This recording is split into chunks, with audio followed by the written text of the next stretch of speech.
Hello दोस्तों, welcome to my channel खुशी की मेडिकल पाठशाला। आज हम डिस्कस करेंगे अबाउट ग्लूकोज ट्रांसपोर्टर्स। जैसा कि हमें नाम से ही पता चल रहा है, ग्लूकोज को ट्रांसपोर्ट करने वाला ग्लूकोज ट्रांसपोर्टर। तो ग्लूकोज ट्रांसपोर्टर क्या करता है? ये ग्लूकोज को ट्रांसपोर्ट करता है अक्रॉस द प्लाज्मा मेम्ब्रेन। अब हमें क्यों नीड होती है ग्लूकोज ट्रांसपोर्टर की? तो जो ग्लूकोज होता है वो हाइड्रोफिलिक नेचर का होता है, ये इजिली क्रॉस नहीं कर सकता प्लाज्मा मेम्ब्रेन को, इसलिए हमें ग्लूकोज ट्रांसपोर्टर की जरूरत पड़ती है। ग्लूकोज ट्रांसपोर्ट होता है by the two way glucose transporter and second है sodium dependent transporter. Now we discuss about the types of glucose transporter. तो सबसे पहले है GLUT1। जैसा कि नाम है GLUT1, तो ग्लूकोज ट्रांसपोर्टर 1 जो कि पाया जाता है ब्लड में, ब्लड ब्रेन बैरियर में, हार्ट में। GLUT2 जो कि प्रेजेंट होता है लीवर, पैंक्रियाज, स्मॉल इंटेस्टाइन में, और इसकी जो एफिनिटी होती है वो लो होती है। लो एफिनिटी मींस कि उसको हाई कंसंट्रेशन की जरूरत पड़ती है ग्लूकोज को ट्रांसपोर्ट करने के लिए। नेक्स्ट है GLUT3 जो कि प्रेजेंट होता है ब्रेन, न्यूरॉन, स्पर्म में, और इसकी जो एफिनिटी होती है वो हाई होती है। दैट्स मीन इसको लो कंसंट्रेशन में भी ये ग्लूकोज को ट्रांसपोर्ट कर सकता है। नेक्स्ट है GLUT4 जो कि skeletal muscle and adipose tissue में पाया जाता है, और ये इंसुलिन डिपेंडेंट होता है। दैट्स मीन कि ग्लूकोज ट्रांसपोर्टर 4 को ग्लूकोज ट्रांसपोर्ट करने के लिए इंसुलिन की जरूरत होती है। नेक्स्ट है GLUT5 जो कि इंटेरोसाइट ऑफ द इंटेस्टाइन में प्रेजेंट होता है, एंड GLUT5 फ्रक्टोज का ट्रांसपोर्ट करता है। Now we discuss about sodium dependent transporter. तो ये दो टाइप्स के होते हैं। एक है सोडियम डिपेंडेंट ट्रांसपोर्टर 1 जो कि इंटेरोसाइट्स ऑफ द इंटेस्टाइन में पाया जाता है, एंड सेकेंड है सोडियम डिपेंडेंट ट्रांसपोर्ट 2 जो कि प्रोक्सिमल ट्यूब्यूल्स ऑफ नेफ्रॉन में पाया जाता है। Now we discuss about the journey of the glucose.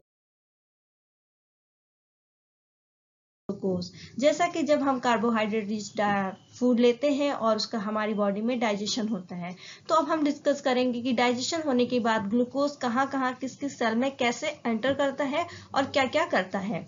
तो सबसे पहले जब हम ग्लूकोज का डाइजेशन होता है तो सोडियम एंड ग्लूकोज का कंसंट्रेशन इंक्रीज होता है। सोडियम इंटेस्टाइन एपिथेलियल सेल में एंटर करता है, और उसके साथ साथ ग्लूकोज भी एंटर कर जाता है। तो इस तरह के जो ट्रांसपोर्ट्स होते हैं उनको हम बोलते हैं sodium dependent transport of the glucose, और इसको सिम्पोर्ट ट्रांसपोर्ट भी कहते हैं। Now sodium and glucose both are enter into the epithelial cell of the intestine. Now sodium जो होता है वो बाहर निकल जाता है through the sodium potassium pump, और पोटेशियम एंटर करता है इंटेस्टाइन एपिथेलियल सेल में। इस प्रोसेस में हमें जरूरत पड़ती है एटीपी की, एंड जो ग्लूकोज है जो कि इंटेस्टाइन एपिथेलियल सेल में है वो with the help of the GLUT2 glucose transporter 2 की हेल्प से वे ब्लड में एंटर कर जाता है। नाउ जो ग्लूकोज लेवल है वो ब्लड में इंक्रीज करता है, और ग्लूकोज जाता है पैंक्रियाज सेल में, वहां पे पाया जाता है GLUT2 के थ्रू ग्लूकोज एंटर करता है और वहां पे फॉर्म करता है ATP with the help of glycolysis. तो ग्लाइकोलिसिस होने की वजह से वहां एटीपी फॉर्म होता है, और पैंक्रियाज की बीटा सेल में पाया जाता है पोटेशियम चैनल। तो इन एटीपी के प्रेजेंस में ये पोटेशियम चैनल इनहिबिट हो जाता है। पोटेशियम चैनल के इनहिबिट हो जाने से जो कैल्शियम है वो बीटा सेल में एंटर करता है, और ये कैल्शियम एक्टिवेट करता है exocytosis of the insulin. Insulin exocytosis होकर पहुंचता है स्केलेटल मसल में, और वहां बाइंड होता है टायरोसिन काइनेज रिसेप्टर से, जिसकी वजह से कई कैस्केड ऑफ रिएक्शंस फॉलो होती हैं, जैसे कि PI3 एंड AKT एक्टिवेट होते हैं, और ये AKT ग्लूकोज ट्रांसपोर्टर को जो कि GLUT4 है उसको एक्टिवेट करता है। अब ये GLUT4 प्लाज्मा मेम्ब्रेन की तरफ जाके फ्यूज हो जाता है, और वहां पे फ्यूज होने के बाद जो ग्लूकोज है उसके लिए एक पैसेज बन जाता है, और ये ग्लूकोज एंटर कर जाता है सेल में।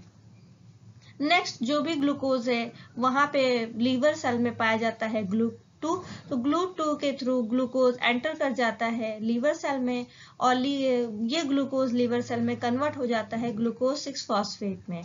Now glucose 6 phosphate convert into the glycogen with the help of the glycogenesis, and glucose 6 phosphate fatty acid synthesis में भी पार्टिसिपेट करके VLDL का फॉर्म करता है, और ये VLDL सिक्रीट हो जाता है, रिलीज हो जाता है लीवर सेल से। So that's it. This is a journey of the glucose. I hope दोस्तों आपको मेरा वीडियो पसंद आया होगा। अगर आपको मेरा वीडियो पसंद आता है तो please comment, share and subscribe. Thank you.